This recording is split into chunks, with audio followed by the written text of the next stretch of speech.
Welcome back to my channel. Today's episode is called Whisper of Crime, Episode 2, The Making of a Monster. Before the murders, the dark childhood of Anthony Sowell. In our last episode, we entered the house on Imperial Avenue, a place where horror lived quietly for years.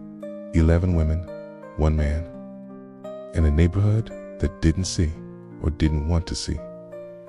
But evil doesn't just arrive fully formed. It has roots, a beginning. And to understand Anthony Sowell, the Cleveland Strangler, we must go back to where the darkness began. Anthony Edward Sowell was born on August 19, 1959, in East Cleveland, Ohio. But from the very start, his life was anything but normal. Raised in a home filled with chaos, he grew up surrounded by siblings, nieces, nephews, more than a dozen children stuck inside a crumbling house. The person in charge? His mother, Claudia Garrison, cold, controlling, violent, but it was what happened behind closed doors that truly marked the beginning of something sinister. One of the children who lived in that house, Sowell's niece, Leona Davis, later testified about the abuse, beaten with extension cords, forced to strip naked in front of other kids, punished for the smallest mistakes. And Anthony, he wasn't just a witness. He joined in. At times, he helped restrain her. At times, he watched in silence. So what happens to a child who learns that domination equals power? What happens to a boy who grows up believing pain is normal and that no one comes to help? As he grew older, Anthony began to retreat into himself. He was quiet, observant, odd.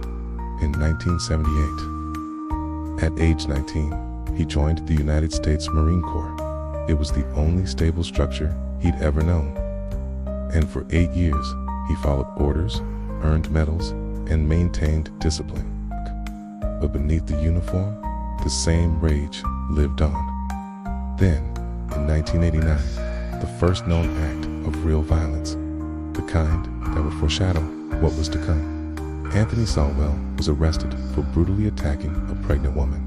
He lured her into his house, tied her up, and raped her. The details were chilling, the level of control disturbing. He was convicted and sentenced to 15 years in prison. And, for a while, the city was safe. But in 2005, Anthony Sowell walked free. He returned to the same house, minus 12,205 Imperial Avenue. Same neighborhood, same streets, same broken systems. He registered as a sex offender, but no one truly monitored him.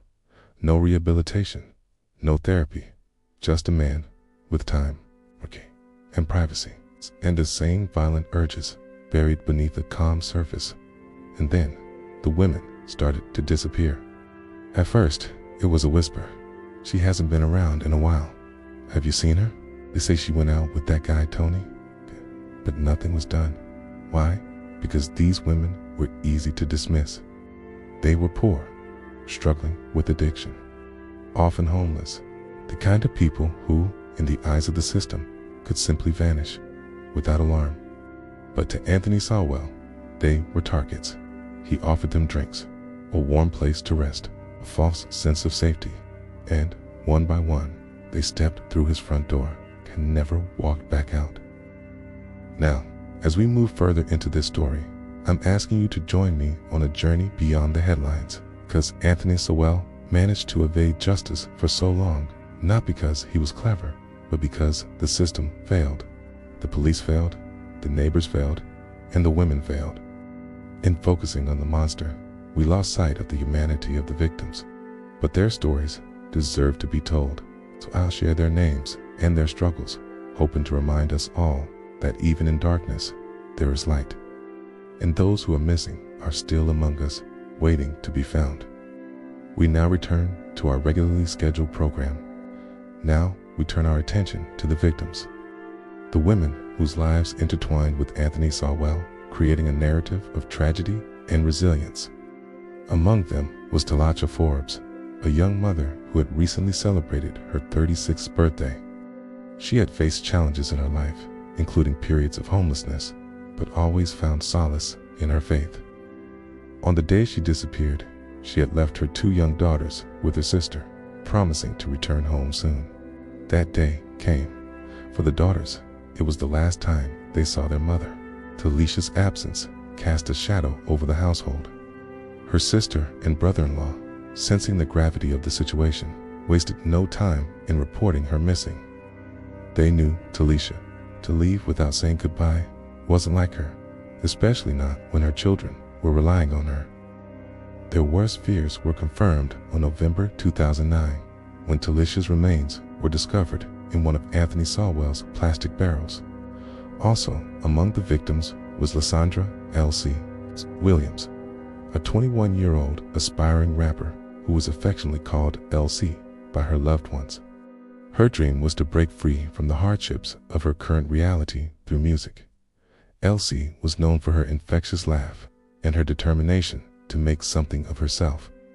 Despite the challenges of growing up without a father figure, she had found support in her large family, who were shocked and saddened by her sudden disappearance. When LC failed to return home for Thanksgiving, her mother contacted her friends and began searching for her daughter. Days turned into weeks, and every passing hour intensified their fear. Finally, on December 2009, an anonymous tip led authorities to the discovery of LC's body in one of Anthony Sowell's barrels. Another victim was Crystal Mora, a 38-year-old woman who had dreams of becoming a nurse. She faced financial difficulties, but her spirit remained unbroken. Crystal was the kind of person who wouldn't ask for help, often putting the needs of others before her own. The last time anyone saw her alive was on October 2008, when she was spotted walking along Euclid Avenue. Her family remembers her as a woman who always saw the good in everyone and never gave up hope. Sadly, Crystal's remains were also found in one of Anthony Sowell's barrels, highlighting the devastating impact he had on the community. Yet another victim was Michelle Mason, a vibrant 45-year-old woman who brought joy to everyone around her. She was a pillar of strength for her family and friends, always ready to lend a helping hand. Michelle was last seen on September 2008, heading to her friend's house. Her sudden disappearance sent shockwaves through her tight-knit circle of friends, who were baffled by the lack of progress in the investigation. Michelle's friends took it upon themselves to distribute flyers and knock on doors, hoping to find her, but their efforts were in vain.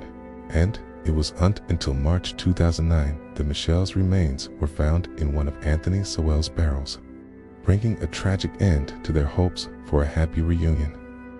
These are just a few of the many victims of Anthony Sowell, each with their own story, their own dreams, and their own loved ones who continue to miss them dearly. By remembering their names, we honor their lives and keep their memories alive. These women, along with the other victims, were not just statistics or names in the news. They were daughters, sisters, mothers, and friends. Their lives, though tragically cut short, had value and meaning. By sharing their stories, we ensure that their voices are heard, their memories are honored, and the fight for justice continues. Thank you for watching. If you have any information about any cold case, please contact the authorities. Until the next video, may the memory of the innocent continue to inspire hope for justice and peace.